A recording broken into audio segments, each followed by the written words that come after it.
안녕하세요, 이 선생입니다. TAT 1급 2020년 6월 13일 시험을 준비하시는 분들을 위해서 제가 간단하게 출제 경향 분석을 좀 준비해 봤어요. 이제 뭐 우리가 5가지 파트를 실무 시험 때 공부를 하죠. 그래서 일단 거래자료 입력, 부가가치세, 원천징수, 결산, 그리고 법인세 관리가 있는데 이번 시간에 이제 법인세 관리에 대해서 법인 세무 조정이죠. 출제 경향 분석을 한번 해보도록 하겠습니다. 보시면 아시겠지만 이제 일정한 어떤 텀을 두고 뭐 물론 이제 연달아 출제되는 경우도 있어요. 그래서 이게 꼭 맞다고는 볼 수는 없습니다. 그러니까 여러분들이 그냥 수험에 참고하셨으면 좋겠고요. 좀 오해를 안 하셨으면 좋겠는 게 제가 틀릴 수 있어요. 제가 틀리는 게 당연하고요. 오히려 저희가 뭐 문제 선정하시는 분들을 의도를 모르기 때문에 그건 이제 저는 솔직히 어떤 그러니까 지극히 주관적으로 제 피셜로 그냥 이 말씀을 드리는 것뿐이고 혹시나 이게 수험생분들한테 독이 될 수도 있다는 생각이 좀 들어서 좀 망설였었어요. 그런데 그래도 이제 공부를 좀 많이 하신 분들 같은 경우에는 선택과 집중이라는 걸 분명히 하셔야 되기 때문에 분명히 말씀드리지만 이것은 참고용으로만 활용하시기 바랍니다. 이대로 시험에 안 나올 수 있어요. 그러니까 저는 그래서 예전에는 제가 이쪽에다가 이거 꽤 예전부터 만들었었는데 이쪽에다 이제 뭐 예상 빈도 뭐 그러니까 빈도수에 근거한 출제 예상을 한번 점 찍어 보기도 했었는데 그게 학생들한테 도움이 되지는 않더라고요. 일종의 독이 되더라고요. 그래서 나오는 것만 공부를 하시는 분들이 계시더라고요. 근데 의도는 그건 아닙니다. 그래서 일단 이런 형태로 출제가 되고 우리가 경향을 분석을 해보고 뭐 이런 부분들 그래서 몇 가지 가장 최근에 뭐 기출됐던 회차는 조금 거르고 그래도 뭐 100% 이게 나온다라고는 좀 예상하긴 그래도 어느 정도 이제 좀 몇 가지 사례를 들어서 출제 경향에 따른 분석을 좀 해보도록 하겠습니다. 제일 첫 번째가 이제 조정 후 수익금액 명세서 요걸 좀 볼 건데요. 뭐 수익금액 조정은 바로 직전에 차에 나왔고 뭐 패턴상으로 또 나올 것 같지는 않지만 그래도 제 피셜이니까 알겠죠? 이렇게 너그러 이해해 주셨으면 좋겠고 34회, 30회 뭐 이렇게 쭉 나왔는데 제가 이제 테마학습을 유료화 시켜서 이제 판매 예정에 있어요. 그래서 테마학습에 관련된 사항들을 좀 보면서 어떤 유형들이 출제가 됐었고 만약에 출제가 된다면 어떤 형태가 또 출제가 될 것인가 뭐 이런 것들을 그냥 썰을 풀어보는 그런 시간이 되겠습니다. 자, 일단 한번 볼게요.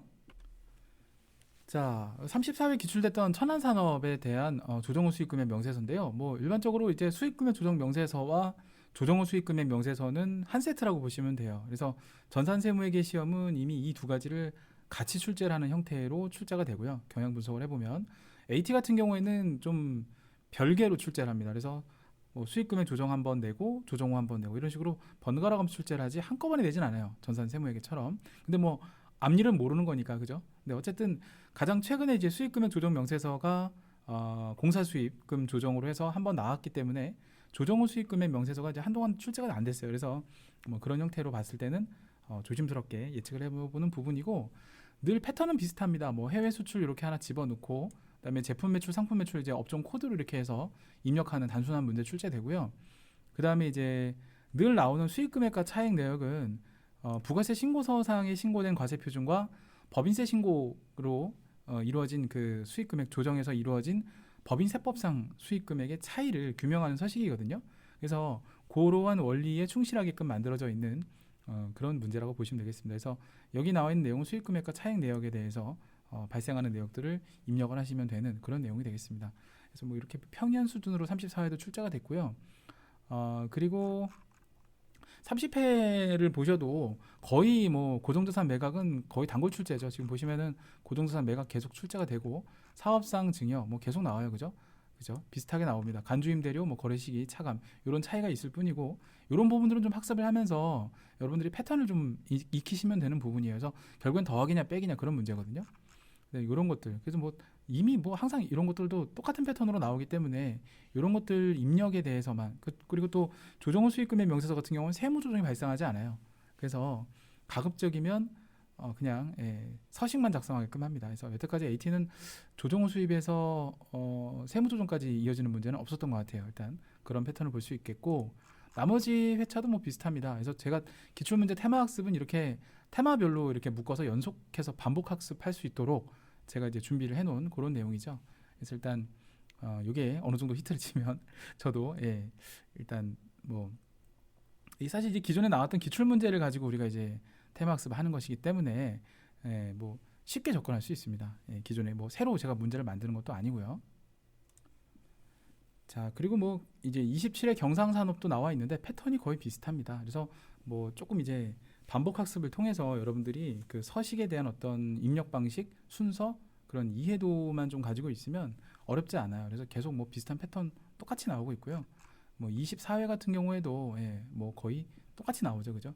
형태만 조금씩 다르고 패턴은 거의 비슷하다고 보시면 됩니다. 그래서 좀 쉽게 여러분들이 접근할 수 있게 이렇게 나오고, 뭐 이런 것들 매출 누락 같은 경우는 이제 앞에서는 못 본 패턴이에요. 뭐 이런 것들 한 번씩 쭉 연습을 해보면 어떨까 싶습니다. 그런 내용들이 되겠고, 뭐 20회 우주산업, 저는 이제 가장 최근 회차부터 테마 학습을 거꾸로 잡아 들어가거든요.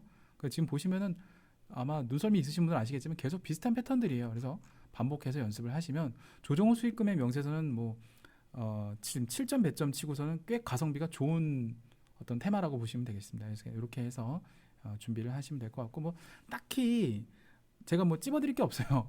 그리고 뭐 이건 수업을 해드리는 거라기보다는 기출 문제를 이제 어느 정도 공부를 해 오시고 마무리 단계에서 여러분들이 참고하실 사항이지, 공부를 전혀 안 하신 상태에서 이거를 보시면은 오히려 독이 될 수 있습니다. 그래서 여러분들이 요거는 조금 참고하셔서 감안하셔서 보셨으면 좋겠다. 또 원하시는 분들도 있다 보니까 제가 별도로 이렇게 영상을 준비를 해봤습니다. 자, 일단 이렇게 이건 닫아주고요. 자, 이제 조금 내려가 보면 접대비 쪽을 한번 볼게요. 접대비 조정 명세서. 저는 이제 요거를 좀 보고 있는데, 접대비 조정 명세서 같은 경우 이제 37회 때 기출됐고 33회 그리고 31회, 뭐 이게 거의 꾸준하게 보시면 이제 1년에 6회라고 보시면은 거의 1년에 뭐 최소한 2회 이상씩은 꾸준히 기출이 됐어요. 그래서 올해도 뭐 기출이 되지 않을까 이런 생각을 좀 하고 있고, 접대비 조정 테마 같은 경우에는 또 수익금액 조정하고 연결되어 있어요. 수익금액 조정 명세서랑. 그래서 약간 패턴이 좀 비슷한 게, 여기 보시면 수익금액과 조정 후 수입하고 겹치지 않아요. 그러니까 지금 보시면 아시겠지만 접대비 조정 명세서가 나왔을 때 겹친 부분이 딱 요거 하나거든요. 이런 패턴도 좀 익혀두시면 수험에 도움이 되지 않을까 싶거든요. 그래서 이렇게 두 개구나 이렇게. 그리고 접대비 조정하고는 나머지 회차는 최근에는 거의 뭐 겹치는 게 없어요. 그러니까 여기 하나 있구나. 여기 이것도 수익금액 조정하고. 근데 거의 수익금액 조정하고는 접대비가 서로 영향을 주는 조정이다 보니까 옛날에는 이제 영향을 주는 조정을 이렇게 같이 냈었는데 최근에는 없어요. 지금 보시면 뭐 조정 후 수입은 사실 상관이 없고, 그죠? 그래서 최근 회차에는 이렇게 같이 나오는 경우가 없는데, 그건 이제 과거의 출제 경향을 분석한 것뿐이고, 앞으로는 뭐 이렇게 나올 수도 있어요. 이렇게 나올 수도 있고 이렇게 나올 수도 있고, 어쨌든 뭐 패턴 분석만 해드린 것뿐이고, 앞으로에 대해서 나오는 부분에 대해서는 사실 저도 뭐 나올 수 있죠, 그죠? 그렇게 보시면 될 것 같고, 테마 학습을 잠깐만 훑어보면 가장 최근에 우리 기출됐던 회차가 이제 37회가 되겠습니다. 37회 기출 문제가 되겠고, 테마 학습을 제가 이제 만든 내용이거든요. 접대비 조정 보면 이제 특수관계의 금액이 포함되어 있다. 이게 항상 나오는 레파토리이기도 하고, 그 다음에 이제 수익금액 조정 명세서상의 조정 후 수익금액이라 돼 있잖아요. 요거를 가지고 조정 후 수익금액 명세서를 작성하잖아요. 마찬가지로 접대비도 수익금액 조정이 데이터 값을 보시면은 항상 들어가 있어요.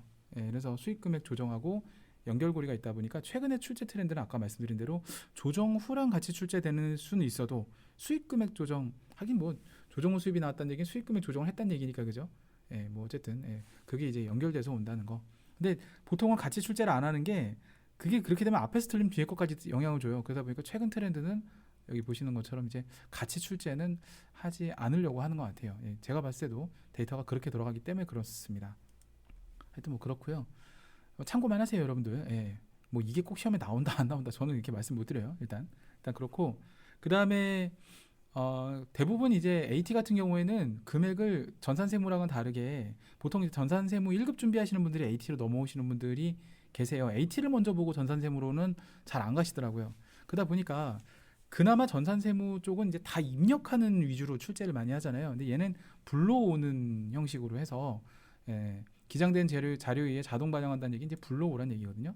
뭐 그렇게 하란 얘기고, 그 다음에 이제 뭐 종종 이제 그 적요 부분이 좀 많이 나오는 것 같아요. 제가 봤을 때는 적요를 건드려서 자동 반영시키게 하는 그런 부분들 좀 출제가 되고 있고, 그다음에 타겟정접 대비도 이렇게 나와요. 뭐 이건 전산세무랑 크게 다른 점이 없고, 그다음에 뭐 경조사비 뭐 이런 것도 있고, 그렇습니다. 그래서 AT는 뭐 아시다시피 이 작업 순서가 있어요. 요 순서대로만 작업을 해주시면 되거든요. 그래서 경조사비 설정, 적용번호 하라는 것도 나오고, 뭐 구분해서 몇 하라고 돼 있고, 뭐 이런 식으로 평이한 수준으로 접대비가 나오면 거의 합격률이 좀 살짝 올라가요. 예, 전산세무처럼 좀 이렇게 좀 먼데 가는 얘기가 나오는 것보다는, 예전에 한번 전산세무 1급 시험에 건설자금 이자에 들어가 있는 접대비, 이거 유보 조정이 나오는 접대비가 한번 나온 적이 있어갖고 한번 제가 문제 풀다 기염을 토한 적이 있었는데, 그 정도로 나오진 않습니다. 그때 모 저자분께서, 지금 되게 유명한 그 출판사 저자분께서, 저건 세무사 회계사 시험에 나오는데 저걸 왜 냈냐고 자기 집필하신 저서에 막 이렇게 푸념을 막 이렇게 불평을 얘기하신 적도 있어요. 저는 격하게 공감했어요. 전 그런 거 너무 좋아해요. 하여튼 그분 세무사님인데 개인적으로 되게 존경합니다. 33회도 뭐 비슷해요. 그래서 특수관계인과의 거래 금액 나오고, 뭐 기장된 자료 의뢰란 얘기는 불러오란 얘기고, 그다음에 뭐 이렇게 친절하게 뭐 이렇게 명세가 나오잖아요. 이것은 해무 조정하면 되죠. 직부인액으로. 그다음에 뭐 타겟정 접대비 이렇게 들어가면 되겠고, 뭐 이렇게 평이한 수준으로 나옵니다. 순서대로 하면 되고. 31회 같은 경우에도 요게 이제 조금 관건인데, 원가 시가, 요거 이제 우리가 시가로 계산해야 되죠. 그런 부분들 추가로 접대비 수정하는 부분들이 좀 특이사항이고, 문화 접대비가 나오긴 하는데 적요 세팅을 하는 부분이 나와요. 이렇게 적요 세팅을 해서 나오는 부분들, 그다음에 문화 접대비에 대한 한도를 계산하는 것까지는 뭐 프로그램이 알아서 해주기 때문에, 뭐 특수관계자 거래면 똑같이 나옵니다. 그래서 보시면은 제가 밑줄 치는 부분들이 몇 가지는 다르지만 뭐 이런 것들 거의 비슷해요. 평가 범위가 비슷하게 나옵니다. 그다음에 경상산업도 역시 뭐 특이사항 없죠. 특수관계인과에 나오고, 뭐 거래 나오고, 뭐 접대비 대표이사 사용분 뭐 이렇게 나오고, 적요 10번, 밑에 뭐 경조사비 설정 거의 패턴이 비슷하죠. 그래서 뭐 어려운 거 없습니다. 그리고 24회 같은 경우에도 뭐 딱히 특이사항이 없어요. 그래서 이런 거 같은 경우에는 이제 활용을 해라, 특수수익금액 조정 명세서상의 금액을, 이런 식으로 나오면 그대로 하면 됩니다. 보통 불러오는 금액이 일치를 해요. 일치를 하는데 간혹가다 이제 뭐 다를 경우는 저걸 활용해라 이런 거죠. 그런 내용이 되겠고, 특히나 이제 24회 같은 경우는 조정 후 수익금액 명세서가 출제가 됐는데 접대비 조정이 같이 나온 회차예요. 그러니까 이제 이런 단서 조항을 넣어놓고 들어간 거죠. 그런 내용이고, 그 외에는 뭐 그다음에 뭐 나머지도 다 똑같습니다. 그죠? 타겟정 접대비, 뭐 접대비 세무 조정, 문화 접대비 적용 패턴이 비슷합니다. 몇 번만 해보시면 금방 알게 돼요. 그다음에 이제 요거는 이제 제가 테마학습 때 한번 설명을 나중에 이제 드릴 건데, 근데 이제 뭐 이 부분은 혹시나 저랑 테마학습 수업을 듣게 되신다면 말씀을 드릴 건데, 이게 이제 풀다 보면 그 당시에 회차가 조금 오류가 있는 회차가 있어요. 이거 제가 17회 같은 경우에 이제 정답 해설이 조금 잘못된 부분이 있어갖고 또 데이터를 확인해봐서 저희가 이제 수정을 했는데, 제가 만드는 테마학습 쪽에서는 이제 요거를 수정을 해서 반영을 해서 현재 어떤 트렌드에 맞게, 가급적이면 좀 옛날 문제지만 현재 트렌드에 맞게 조금 각색을 하거나 그런 방향으로 끌고 가고 있습니다. 그래서 저희가 앞으로 유료화 예정인 테마학습에서 다시 한번 그거 말씀드릴 거고, 일단 요 정도로 보시면 될 것 같습니다. 일단 그렇고요. 자, 그 다음에 이제 업무무관 지급이자를 제가 봤을 때 좀 출제를 볼 건데, 출제 경향을 좀 볼 건데, 업무무관 지급이자 조정 명세서 같은 경우는 이제 가지급금 인정이자 계산하고 세트 메뉴예요. 그래서 이제 보면은 한꺼번에 같이 나오진 않죠. 이렇게 지금 보시면은 한꺼번에 같이 나오진 않아요. 그죠? 이런 식 패턴을 보시면 얘가 이제 가지급금이고, 여기 이제 업무무관인데, 여기 위쪽에 있는 게 가지급금, 아래쪽에 있는 게 이제 업무무관인데 패턴이 겹치지가 않아요. 이 전산세무회계 시험 같은 경우는 이거를 묶어서 낸 적도 되게 많거든요. 근데 AT는 가급적이면 좀 세분화시켜서 평가를 하는 편이에요. 그러니까 전산세무는 좀 뭉뚱그려서 범위가 넓게 이것저것 많이 해봐 라는 개념이라면, AT는 하나만 하더라도 좀 제대로 해봐. 이미 뭐 TAT 2급을 해보신 분들은 아시겠지만 거의 그렇죠. 그렇게 이루어진다고 보시면 될 것 같고, 한번 테마학습을 좀 훑어보면, 자, 가장 최근 회차가 37회예요. 여러분 보시는 시험이 40회니까 이제 뭐 한 3회 정도 텀이 있는 거죠. 왜냐면 39회를 39일 끝으로 41회구나. 40회를 안 봤으니까. 어쨌든 3회 정도 텀이 있는 건데 기본적으로 가지금의 적수를 넣어줍니다. 예, 이 일반적으로 이런 식으로 이제 3번처럼 나와서 적수를 넣어주기 때문에 그걸 그냥 불러와서 사용하게끔 하는 이게 전산세무회계 같은 경우는 생으로 다 입력시키거든요. 예, 뭐 물론 불러주는 것도 있지만 다소 좀 일관성이 없는데 AT는 웬만하면 DB를 다 넣어줘요. 데이터 값을 다 넣어줘서 뭐 불러오게끔 그렇게 해서 해주는 편이고 그다음에 뭐 업무무관 자산 현황 뭐 똑같이 나오고 그다음에 이게 동산 부동산 구분하는 게 중요하죠. 별장 같은 경우 부동산이고 비품은 동산이고 뭐 이런 것들 구분하는 거 나오고 그다음에 뭐 이제 여러분 아시다시피 법인세 이론 그 많이들 물어보시는데 재경관리사 법인세 이론을 가지고 TAT 1급과 전산세무 1급을 도전하시긴 조금 어려워요. 세무회계 상급에서 세무회계 2급 정도, 세무회계 2급 정도 수준이 가장 적정한 것 같아요. 법인세법이 좀 깊게 훑고 들어가면 재경관리사 세무회계 갖고 택도 없어요. 한국세무사회 국가공인 자격증 시험 중에 세무회계 2급이라는 시험이 있습니다. 그래서 그걸 공부를 하시고 세법은 조금 어렵게 배우셔야 시험장 가서 웃을 수 있어요. 회계는 응용이 많아서 그냥 드립다 문제를 많이 풀면 되는데 세법은 문제 많이 푼다고 장땡이 아니에요. 그래서 원리를 이해를 하셔야 되고 입법의 취지를 이해하시는 게 중요하기 때문에 이론 공부를 좀 탄탄히 하고 나서 이 프로그램을 보시면 아주 재밌게 수업을 할 수 있는데, 그러니까 수험 준비를 할 수 있는데 기본 이론이 안 된 상태에서 그냥 프로그램만 하려 그러면 아무래도 좀 어렵죠. 그런 부분이 있습니다. 자, 일단 그런 내용들이고요. 자, 또 넘어가 보면 자, 그 다음에 32회죠. 지금 상원산업인데 이것도 되게 간단해요. 이런 거 나오면 뭐 대길이죠, 그죠? 그러니까 아무래도 37회 나왔던 건 두 개, 부동산, 동산 나왔는데 얘는 그냥 부동산 하나 나오죠. 이거 좀 쉬운 편입니다. 그다음에 뭐 채비 건업 우리 이제 법인세 이론 때 공부했던 그 순서대로 이제 이자율이 높은 순서대로 부인해서 이제 입력을 하는 건데 원천 징수를 하지 않았다 뭐 이런 거 나오면 그냥 뭐 대표자 상여 때리고 뭐 이런 거 있죠. 그다음에 얘는 딱 봐도 건설자금 이자 뭐 이런 거 있죠. 이제 이런 식으로 할 수 있죠. 또 뭐 가지금 가수금하고 연동되는 조정이라 그랬죠. 새로 뭘 입력하지 않습니다. 그냥 적수 불러와서 하면 돼요. 그래서 상대적으로 법인 조정만 놓고 봤을 때는 전산세무가 배점이 7대 3이거든요. 그러니까 30점 배점으로 이제 이론이 되어 있고 그 중에 70점이 실무잖아요. 그 중에서도 30점이 이제 법인 조정이에요. 그죠? 근데 법인 조정이 어렵죠. 근데 전산 세무에 비해서 TAT 같은 경우에는 점수를 좀 얻기 쉬워요. 하나당 지금 보시면은 조정 하나당 7점씩 5문제, 35점이 법인 조정 배점이에요. 그러니까 반이에요. 네, 반이라고요. 그래서 근데 지금 보시면 아시겠지만 좀 깔끔하게 많이 출제를 해요. 물론 전산세무 1급이 지저분하다는 얘기는 아니고 또 세무사에서 들으면 섭섭할 수 있죠. 그러니까 저는 둘 다 할 거예요. 이렇게 패턴 분석을. 근데 TAT 1급 같은 경우는 이제 좀 그런 측면에서 신경을 많이 썼다는 거죠.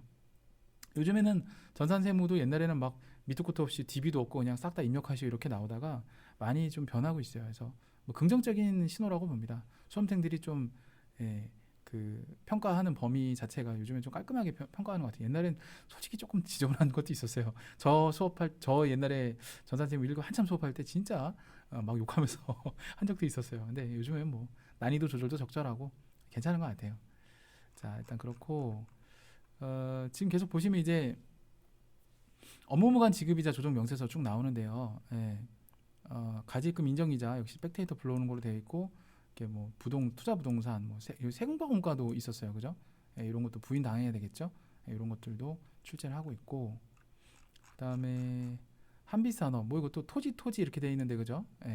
이제 공장 신축 같은 경우는 뭐 이런 거는 업무 관련 업무 무관이니까 이제 얘는 세무 조정을 할 필요가 없고 얘에 대한 내용을 또 세무 조정해야 되겠죠. 뭐 이런 것들을 판단할 수 있는 지금 이제 원천 징수 계속 안에서 대표자 상여만 나오는데 원천 징수를 하게 되면 기타 사유 유출하는 부분도 나올 수 있겠죠.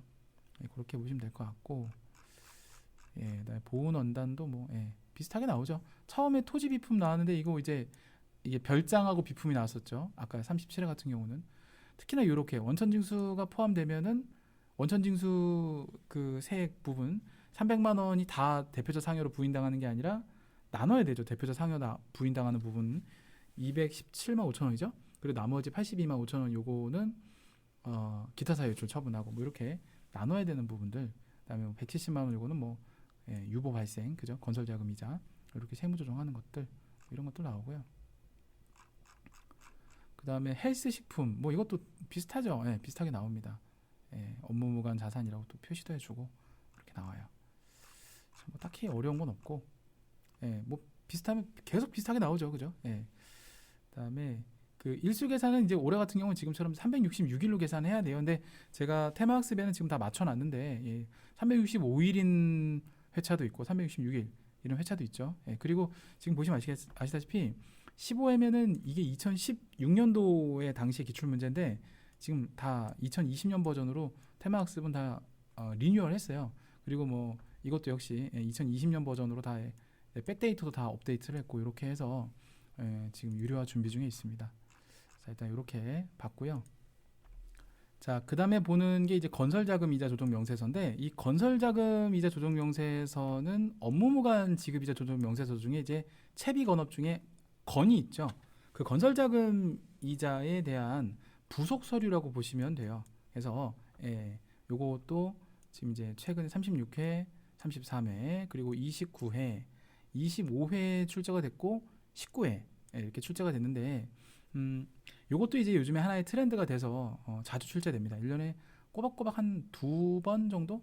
예, 한두 번 정도. 최근에는 이제 두 번 출제가 됐죠. 16년에 한 번, 17년에 한 번, 18년에 한 번이었다가 19년도에 두 번 출제됐어요.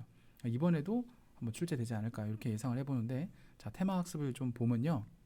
자, 건설자금이자 조정명세서 테마학습인데 내용을 보시면 이제 뭐 똑같이 나와요. 특정 차입금. 그리고 이제 일수계산도 제가 이제 2020년 버전으로 다 만들어 놨고요.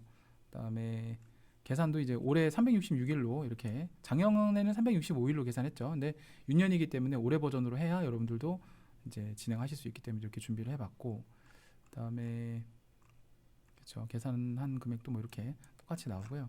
그다음에 천안산업 요것도 이제 똑같이, 예. 요건 이제 사실 명세서만 작성하면 되는 거라 그냥 여기 나와 있는 사항들을 그대로 보고 입력만 하시면 되는 거예요. 그래서 딱히 뭐 부담을 갖거나 할 필요는 없어요. 그리고 마지막으로 항상 이제 나오는 게 순서대로, 예, 요 패턴대로만 하시면 되거든요. 그리고 세무조정 반영하시고 이렇게 나와서 똑같이 가시면 돼요. 여긴 지금 세무조정 사항이 안 나와 있지만, 예, 33회도 역시 마찬가지로 소득금액 조정학계표에 반영을 하면 됩니다. 이제 그런 내용들이 나오는 거고, 당연히 이자 비용은 이제 유보 처분 당하겠죠. 예, 송금물산이 유보, 예, 이런 식으로 똑같이 패턴이 일정해요. 예, 나오는 거가 항상 똑같이 나오죠, 그죠? 예, 그렇게 나온다고 보시면 될 것 같고, 지금도 계속 나오죠. 예. 근데 이제 하나가 다 이제 공사에 대한 것만 나오죠. 예. 토지가 나오는 게 하나 있었죠. 토지.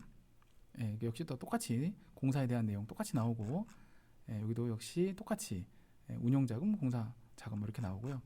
토지가 나오진 않았네요. 제가 착각했습니다. 일단 이렇게 나와서 그냥 보고 입력만 하면 되는 거라 여러분들이 그렇게 뭐 어려워하거나 그러진 않습니다. 그래서 그런 것들은 이제 그냥 무난하게 넘어갈 수 있을 것 같고, 자, 그리고 이제 하나 샘플로 좀 보면요. 여기 이제 제가 회사 보시면은 2020년으로다가 지금 기수를 만들어 놨어요. 그래서 옛날 문제지만 2020년도 기준으로 버전업을 다 시켜놨고, 테마학습 백데이터도 뭐 기존에 이제 제가 이걸 예전에 무료 공개를 카페에 했었는데, 유료화 되면서 이렇게 다 좀 더 손을 봤어요. 그래서 2020년 버전으로 모두 다 이제 리메이크가 완료가 됐고요. 예.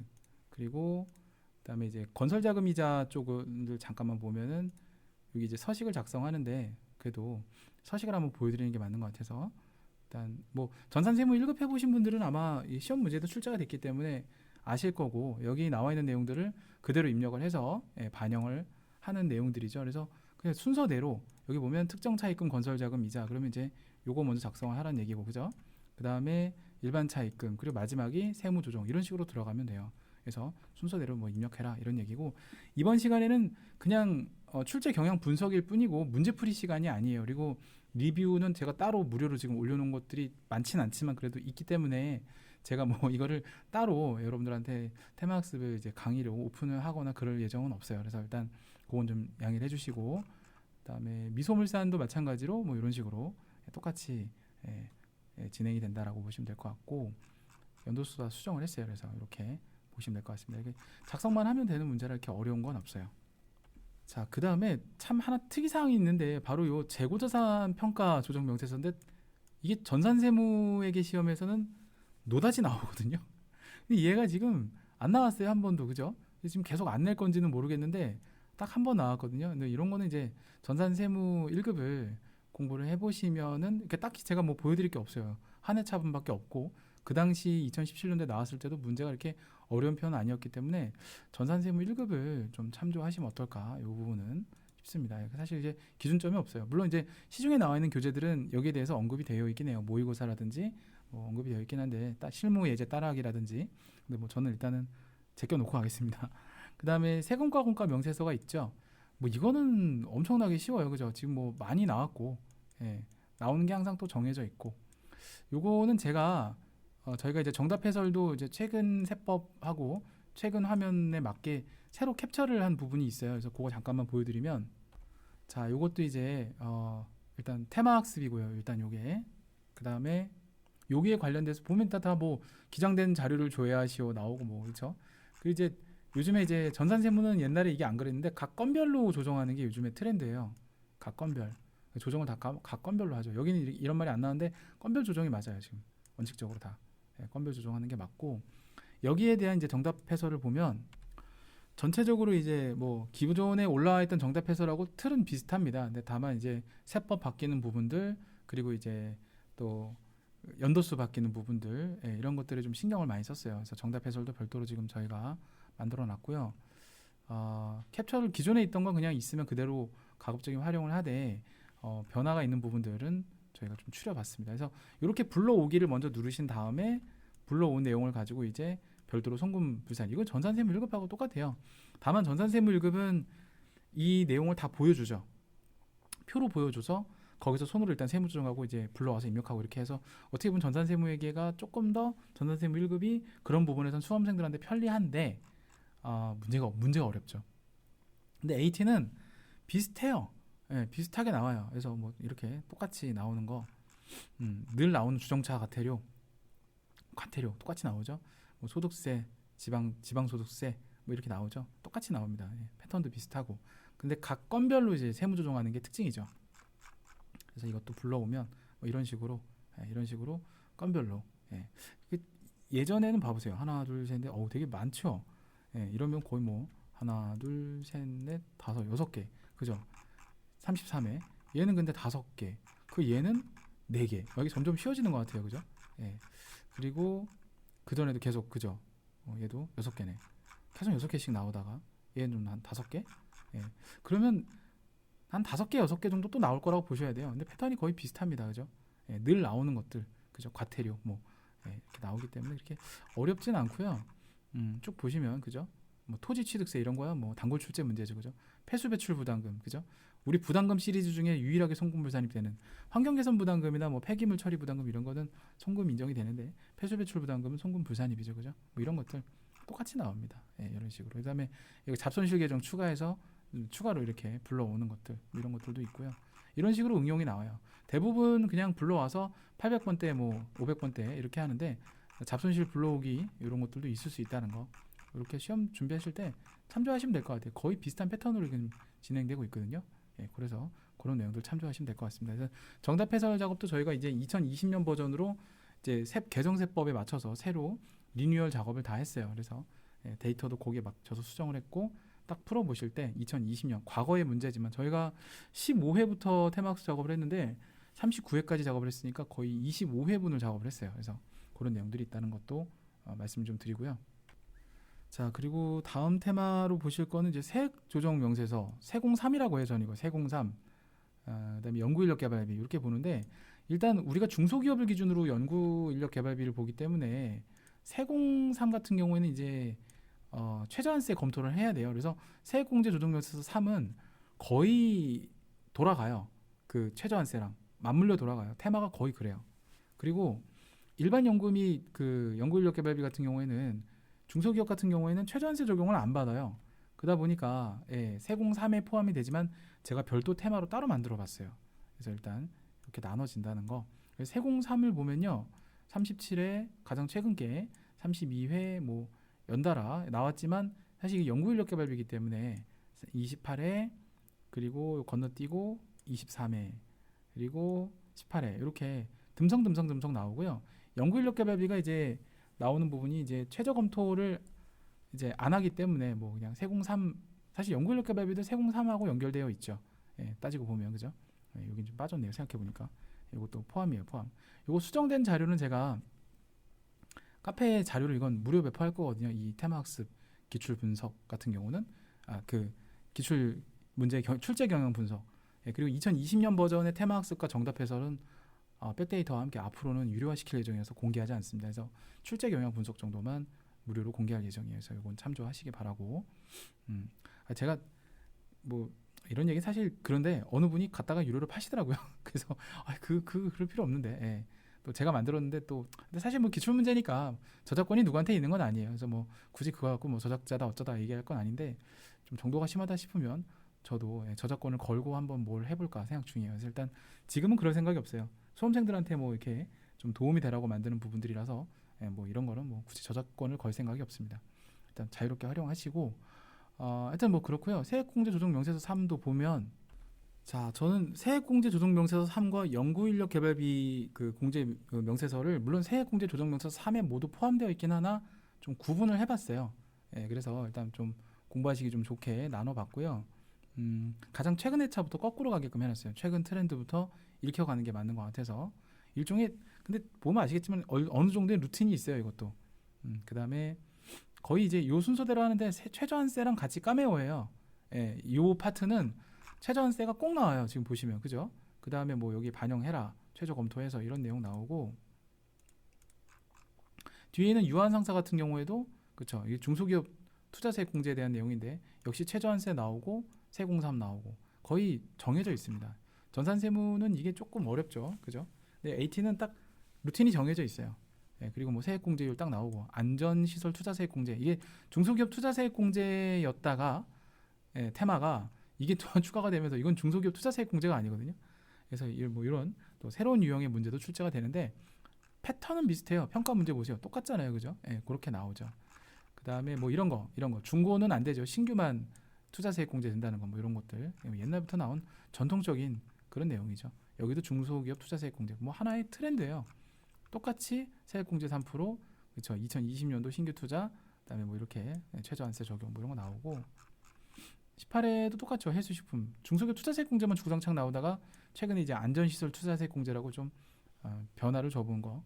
근데 또 새로운 공제가 나올 수도 있어요. 여기처럼 지금 이런 안전시설 투자세액 공제처럼 나오지만 공제율이 일단 나오기 시작하면 찾는 건 어렵지 않아요. 이것도 잠깐만 보면 37회죠. 37회를 가보면 이렇게 들어가서 뭐 그냥 간단하게 보여드릴게요. 세액공제 3을 들어가잖아요. 여기 들어가서 그냥 들어가서 이제 해당되는 내용 고르면 돼요. 여기서 주구장창 많이 나왔던 게 이제 1번 이거였는데 이제 이건 어느 정도 알지 않느냐라고 해서 밑에 있는 이제 안전시설 투자세 공제를 한번 내본 거죠. 그럼 뭐 이후에는 생산성 향상도 나올 수도 있고 기술 취득도 나올 수 있고 뭐 주구장창 다 나올 수 있어요. 그죠? 그래서 그런 내용들도 아울러 좀 준비를 하면 되겠다. 뭐 이런 내용이 되겠어요. 거의 똑같은 방식으로 나옵니다. 일단 그렇게 보시면 될 것 같고 자, 그다음에 연구인력 개발비 발생 명세서 같은 경우는 올해 이제 세법 개정으로 서식이 업데이트된 부분이 있어요. 자, 작년 캡처 화면을 보고 하시면 조금 화면이 틀려요. 그래서 저희가 정답 해설 작업할 때도 올해 화면에 맞게 다시 캡처를 했고요. 뭐 그 말씀 좀 먼저 드리고 얘는 중소기업의 연구인력 개발비 같은 경우에는 뭐 거의 최저한세 검토가 아니기 때문에 별도 테마로 가는 게 맞는 것 같아서 따로 만들었고 이 발생 명세서 작성하고 순서가 이제 세공삼까지 가요. 보시면은 이거 작성하고 세공삼하고 공제세액 계산 단기공제 그리고 학계표까지 가는 그런 내용들까지 하나의 전체적으로 이제 사이클이 한 사이클 되거든요. 뭐 이런 내용들이에요. 그래서 직전 연도 지금 이제 4개년치 발생한 증가 발생액하고 당해연도 발생액 둘 중 큰 금액을 적용하는 그런 내용이죠. 그래서 똑같은 형식으로 합니다. 그래서 여기도 잠깐 말씀드리면 몇 회야? 5136이죠. 5136 들어가서 제일 먼저 작성해야 될 게 이제 여기 있는 이거죠. 이 연구인력 개발비 명세서 요거를 작성을 먼저 하시고 1번 그 다음에 2번으로 요거 작성하셔서 마지막 3번이 여기로 이제 마무리되는 그런 형태거든요. 공제 가면 이렇게 그런 흐름을 물어보는 문제가 되겠습니다. 그렇고 그 다음에 32회 상원산업도 비슷해요. 지금 보면은 뭐 문제 그림이 똑같죠. 뭔가 복붙한 것 같지만 숫자만 다르고 거의 똑같이 나와요. 그래서 얘도 똑같이 나오기 때문에 이렇게 뭐 어려운 건 없어요. 똑같은 방식으로 나오고 예, 이런 것도 뭐 똑같이 나옵니다. 그래서 연구인력 개발비도 조금만 익숙해지시면 어렵지 않아요. 근데 전산세무 1급은 자꾸 이제 뭘 하려고 하니까 수험생들이 힘들어하는데 AT는 가급적이면 이제 전체적인 프로세스를 좀 이해하는 방향으로 가다 보니까 가급적이면 뭘 이렇게 그 문제에 참신함은 있으나 어떤 그 문제 자체에서의 어떤 변화는 그렇게 많이 안 주려고 합니다. 그런 특징이 있어요. 그런 것들만 잘 파악을 하시고 준비를 하시면 좋을 것 같습니다. 제가 혹시나 거듭 말씀드리는데 전산세무 1급 공부하시거나 TAT 1급을 한번 공부해 보신 분들 중에서 이번 시험을 보시는 분들을 위한 영상이라고 보시면 돼요. TAT 1급 기출문제 경향 분석은 제가 혹시나 몰라서 고정 댓글로도 한번 해놓을게요. 그래서 일단 여러분들이 보실 때 제가 이제 문제풀이 영상인가 뭐 쪽집게 특강인가 이런 건 아니고요. 일단 경향 분석을 통해서 이러이러한 문제들이 어떻게 보면 이제 출제 빈도가 좀 출제를 봤을 때 이번에 예상이 어느 정도 되지 않을까 뭐 이렇게 본 것뿐이고 사실 제가 틀릴 수 있다고 말씀을 서두에 드렸죠. 틀릴 수 있어요. 그럼 분명히 그리고 뭐 지금 보시면 이제 계속 제가 동그라미 치고 있는데 여기 이런 이제 그 보시면 항상 한 세트로 가요. 세공삼하고 연구인력 개발. 제가 여기 표시는 안 했다 그랬죠. 이렇게 똑같이 갑니다. 이렇게. 그래서 정해져 있어요. 패턴이. 그런 것들 참고하시면 될 것 같고. 그 다음에 최저한세는 뭐 이미 다 얘기를 했어요. 최저한세도 지금 보시면은 지금 여기 이렇게 나와 있지만 이게 다 세공삼하고 연결되어 있어요. 그러니까 최저한세가 전산세무 같은 경우는 별도 테마로 나오잖아요. 그러진 않아요. 그래도 그나마 얘가 양반인 거죠. 딱 나올 때 세공삼하고 연결되어 있기 때문에 최저한세가 별도로 딱 나와서 이걸 하여라 뭐 이런 식으로 안 나오고 또 법인세 과세표준 및 세액조정 계산서랑 최저한세를 같이 작성하는 문제가 전산세무 1급에는 출제가 됐었어요. 근데 TAT는 그렇게까지 막 나가진 않습니다. 어느 정도 우리가 정당한 기대를 갖게 해요. 이 정도는 나오겠구나. 그래서 그러니까 저도 대놓고 이걸 하죠. 만약에 전산세무는 그래서 걱정이에요. 해야 되나 말아야 되나. 너무 이게 종잡을 수가 없어서. 근데 패턴 분석하고 출제 예상은 못해도 패턴 분석 정도는 해드릴 수 있으니까 저랑 같이 그런 정도 썰은 푸시죠. 그 다음에 이제 가산세 계산서가 있는데 작년 초에 한번 나왔고 쭉 안 나왔고 뭐 16년도에는 무려 2번이나 출제가 됐는데 저는 개인적으로 이게 한번 나오지 않을까 싶어요. 제 개인적으로는. 왜냐하면 올해 가산세 감면 부분이 많이 개정이 된 부분이 있기 때문에 아마 이런 것들이 좀 출제가 되지 않을까 조심스럽게 생각을 해보고 이제 여기에 관련돼서 테마 학습을 저희가 준비를 했거든요. 그래서 이제 가급적이면 현재의 트렌드에 맞게끔 세법을 개정해서 정답 해설을 다 뜯어 고쳤어요. 그래서 지금 뭐 이런 것들은 사실 이제 필요가 없고 뜯어 고칠 필요가 없고 그죠? 나머지들은 혹시 이제 감면이라든지 여기 바뀐 부분에 대해서 저희가 성실히 반영을 했고 그다음에 뭐 여기 있는 것도 근데 패턴이 지금 보면 비슷하죠. 양식이 비슷해요. 4개월 경과 뭔가 되게 비슷하죠. 되게 계속 비슷한 루틴으로 나와요. 근데 아무래도 이게 복병이죠. 너무 비슷하니까 이번에 좀 다르게 내자 할 수 있기 때문에 너무 이거에 맹신을 하지 마시고 그냥 참고용으로만 우리가 보시면 될 것 같아요. 이런 경우는 지금 보세요. 그렇죠? 일용직 지급이 이제 우리가 개정세법으로 이제 다시 돌아왔죠. 옛날처럼. 그래서 11월 30일에 제출하였다라고 하면은 이게 이제 제출 기한에 감면 혜택이 이제 틀려지죠. 그런 부분도 이제 반영해야 될 것 같고 그렇습니다. 그 현행 세법대로 2020년 적용하면 이 860만 원 같은 경우에는 이제 1%의 지급 명세서 미제출 가산세에 50% 감면을 적용해서 43,000원이 되죠. 옛날에 2%였는데 이 당시에는 정답 해설이 아마 2%로 나와 있었을 거예요. 그죠? 16년도니까. 근데 이제 15에는 16년도 2월 기출 문제니까 15년도 기출 문제의 세법대로 아마 적용돼서 출제가 됐을 거예요. 그 당시에는. 일단 저희는 다 리메이크를 했다는 얘기고요. 테마학습에서. 자, 그리고 마지막으로 이제 선급 비용 명세서가 있고 제가 이제 좀 추가적인 썰로 자본금과 적립금 조정 명세서도 얘기를 할 건데 일단 선급 비용부터. 선급 비용은 정말 전통적인 문제고 최근에 전산세무 1급이나 TAT에서도 상당히 많이 출제를 했어요. 그래서 뭐 이게 어려워서 틀리시는 분은 뭐 없을 거라고 생각을 해요. 제가 봤을 땐. 그래도 전산세무 1급이나 TAT 1급 정도 준비하시는 분들이 가장 만만해 하시는 게 이제 세공과공과 조정, 수입금액 조정, 조정후 수입, 그리고 선급 비용이에요. 일단. 그 다음에 뭐 접대비 이렇게 가고. 그런데 얘도 가만히 보면 이제 뭐 자본과 적립금 조정면서 을인데 전기 거예요. 그래서 작년에 넘어온 선급 비용을 이제 우리가 일할 계산을 하겠다 뭐 이런 건데 역시 366 그다음에 이제 영향을 적용받는 부분들 그렇게 하고 이런 거는 이제 6월 1일부터 시작하고 9월 1일부터 시작하는 건 365로 놓고 계산해야 되거든요. 2월 말까지 따지기 때문에 그죠? 2월 말 이후부터는 366이 아니죠, 그죠? 그런 내용들도 반영을 했고 저희가 음, 뭐, 뭐 보험료라서 이건 뭐 이상 없고 패턴이 뭐 임차료에 대해서도 선급 비용 할 수 있죠. 그런 내용들이고 그리고 또 보험료 이거 뭐 이렇게 쉽게 나왔죠. 임차료 보험료 나왔구나. 이렇게 줘요. 뭘 하라고. 그렇게 어려운 게 없어요, 사실. 그렇고 호성상사 이것도 뭐 공장 건물 화재 보험료, 제조물 배상 책임 보험 이렇게 해서 나왔었고 그다음에 26회도 역시 뭐 비슷하게 임차료, 보험료 뭐 패턴이 비슷하죠. 이렇게 나오고 요게 조금 재밌었는데 세 개를 냈어요. 그래서 임차료, 그다음에 보험료, 다시 또 임차료, 판관 이렇게 해서 조정을 하는 그런 내용들이 나왔죠. 이게 좀 특이했었죠. 보훈원단. 그다음에 우주산업 뭐 똑같이 나옵니다. 지금 보면 계속 패턴이 비슷하죠. 그죠? 그래서 뭐 이게 어렵지 않습니다. 이건 뭐 덜렁 하나만 두 개가 나왔구나. 임차료, 보험료 이렇게 나왔고 뭐 그렇네요. 그리고 이제 마지막으로 드릴 말씀이 이제 요 자본금과 적립금 조정면서인데요. 이게 소득금액 조정학계표랑 연결되어 있어요. 그래서 내용을 보시면 얘가 나온 회차에 소득금액 조정이 나오고요. 얘가 나온 회차에 소득금액 조정이 나와서 지금 보시면은 얘가 그죠? 여기에 나올 때 세트로 나와요. 그래서 저는 이거 테마를 하나로 묶었거든요, 지금. 그래서 이제 잠깐 보여드리면, 자, 지금 보시면 이제 제가 이렇게 묶어놨죠, 테마를. 묶어놨는데, 뭐 이거를 보고 소득금액 조정학계표만 뭐 작성하느냐, 자본금 적립금 조정면서 작성하느냐 이게 아니라 AT는 정말 친절하게 평가 문제에서 내용이 나와 있어요. 최근에는 그런 내용이 없어요. 그 뭐 이미 아시다시피 제가 이제 39회 같은 경우에는 리뷰에도 이 문제를 풀어드렸었죠, 간단하게.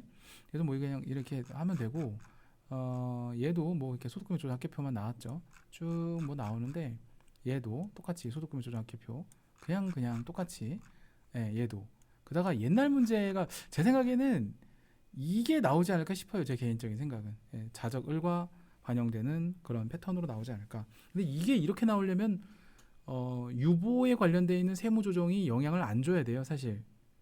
그래서 여기 보면 이제 이렇게 나와 버리니까 너무 어렵죠. 그러니까 이게 문제 5번이거든요. 4번이거든요. 그 1번부터 4번까지를 평가를 하다 보니까 이게 평가가 조금 25회 같은 경우에는 이게 참 그랬을 거예요. 앞에 조정에 영향을 주면은 지금 수험생들이 불이익을 받을 수 있으니까. 그래서 최근에는 안 나오는 건데 그래도 뭐 모르죠. 또 나올 수 있죠.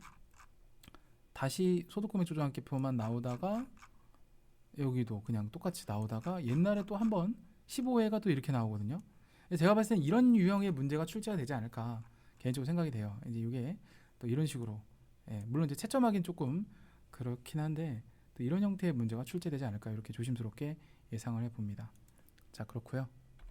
자, 이렇게 해서 법인세 관리 6월 13일 여러분 시험 보시는 분들을 위해서 그냥 간단하게 그냥 제가 시간을 조금 할애해서 이런 편을 한번 만들어 봤어요.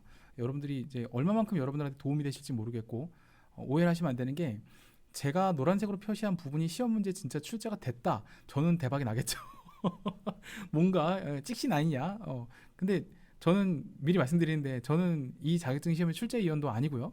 그리고 뭐 아무것도 저는 여기에 관련이 없는 사람이에요, 일단. 그리고 기존에 출제됐던 내용들을 그냥 제가 노가다로 그래서 틀린 것도 있잖아요, 지금 보면. 그죠?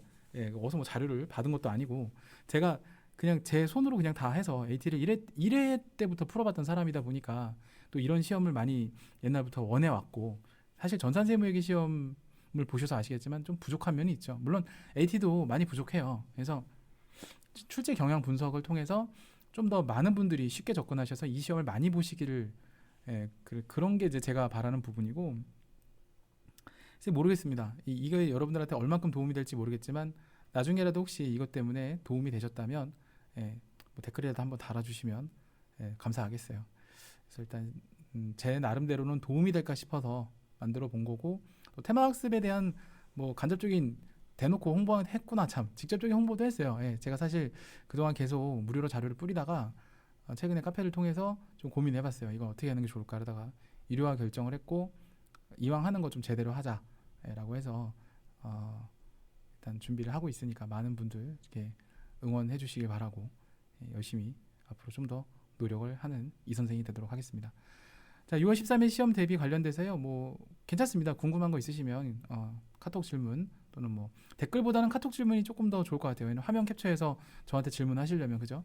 예, 괜찮으니까 질문해 주시고요. 수업과 관련 뭐 시험 준비하시는 독학하시는 분들 특히나 질문해 주시고 또 이후에 또 좋은 컨텐츠, 좋은 강의로 찾아뵙도록 하겠습니다. 어쨌든 6월 13일 TAT 1급 원수업수 하시고 준비하시는 분들 모두 화이팅 하시고 좋은 결과 있으시길 진심으로 기원합니다. 여기서 마치도록 하겠습니다. 대단히 감사합니다.